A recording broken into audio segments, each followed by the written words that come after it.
Welcome to KGN 9 TV news. Rangareddy జిల్లా మంచాల మండలం ఆరుట్ల గ్రామంలో శ్రీ శ్రీ శ్రీ కంఠమహేశ్వర స్వామి దేవాలయంలో ప్రతి సోమవారం గౌడ సంఘం పెద్దలు దాతల సహకారంతో శివస్వాముల గురుస్వామి లొంగరి యాదగిరి శివభక్తుడు సుంకరి రఘునాథ్ గౌడ్ ప్రధాన కార్యక్రమం నిర్వహిస్తున్నారు. ఈ సోమవారం పల్లె శ్రీనివాస్ గౌడ్ సహకారంతో ముందుగా కంఠమహేశ్వర స్వామికి శివలింగానికి ప్రత్యేక పూజలు చేశారు. అనంతరం అన్నదాన కార్యక్రమం నిర్వహించారు. ఈ కార్యక్రమంలో గౌడ సంఘం అధ్యక్షుడు తంగిడిపల్లి నరేందర్ గౌడ్, అంతటి రాజు గౌడ్, వెదిరే రమణారెడ్డి, వైఎస్ఆర్ మాదగోని జంగయ్య గౌడ్, నూకం బాలరాజు ముదిరాజు, నూకం రాజు ముదిరాజు, ఎన్నుదుల మహేష్ సుంకరి, ప్రవీణ్ గౌడ్, ఎన్నుదుల సురేష్ తదితరులు పాల్గొన్నారు.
దాన్ని చేస్తున్నాం కదా, దాన్ని మొత్తం చేపిస్తున్నాం. అట్లా కాదు, మన బయట ఎట్లా పోతుంది తెలుసు, ఇదంతా పోతుంది, ఖరాబ్ అవుతుంది. అవును, చేపిస్తున్నా.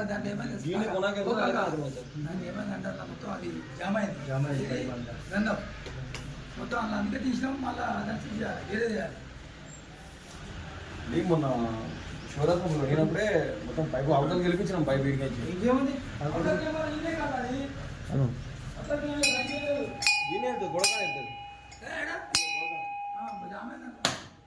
గిలాసులు పట్టు, గిలాసులు ఉంది.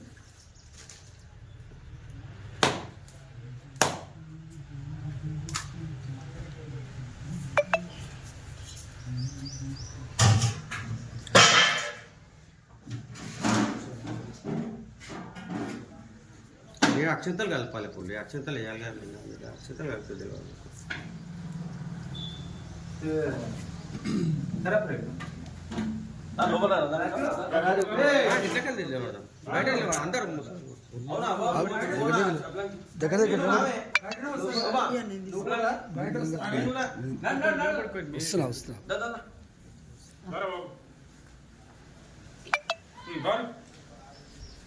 అందరు వస్తాముండా ఖరాబ్ ఎట్రా అక్కడ